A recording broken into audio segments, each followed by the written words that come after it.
नमस्कार मित्रांनो, श्री स्वामी समर्थ. आज आपण चर्चा करू. विषय आहे गंभीर.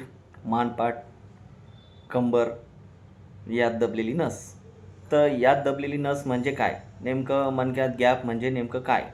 आणि नस दबणे म्हणजे काय? ही एक जटिल समस्या आहे आणि हा एक प्रकार खूप मोठा आहे. हे काही एका दिवसात, 2 दिवसात तुमची नस दबत नाही किंवा 1-2 दिवसात तुम्हाला गॅप पडत नाही किंवा कमरेत नस दबणे ही काही छोटी समस्या नाही.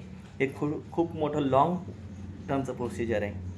हे बघा, ॲक्सिडेंटली समजा ॲक्सिडेंटली जर समजा तुम्ही पडले किंवा मार लागला, तेव्हा नस दबणं वेगळी आणि हळू-हळू कालांतराने नस दबणी वेगळी. वयाच्या 40 नंतर, 60 नंतर नस दबणे हा वेगळा प्रकार आहे.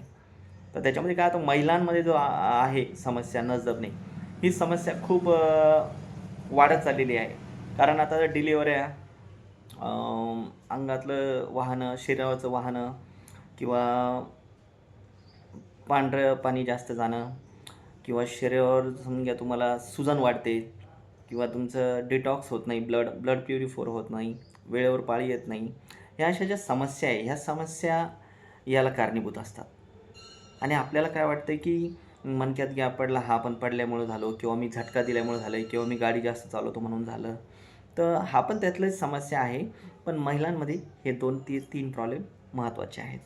ज्याचं वजन वाढत नाही, ज्याचं अंगावरचं वाहते किंवा हा जो त्रास आहे हा खूप जटिल आहे. तर यासाठी काय करायचं आहे आपल्याला, 4 गोष्टी सांभाळायच्या आहेत. तुरीचं वरण, उडदाची डाळ, चहा, भात हे आपल्याला खायचं नाही.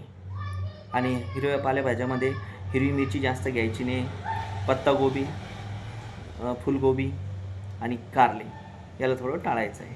थोडं अवॉइड करायचं आहे. ज्यांना अंगावरचं वाहत आहे, ज्यांना समजा जास्तीत जास्त त्रास होतो आहे, तर त्यांनी या 2 गोष्टी जर टाळल्या तर त्यांना बऱ्यापैकी फरक हळूहळू चाललेला दिसेल. ठीक आहे. आणि दुसरी गोष्ट अशी की समजा ज्यांना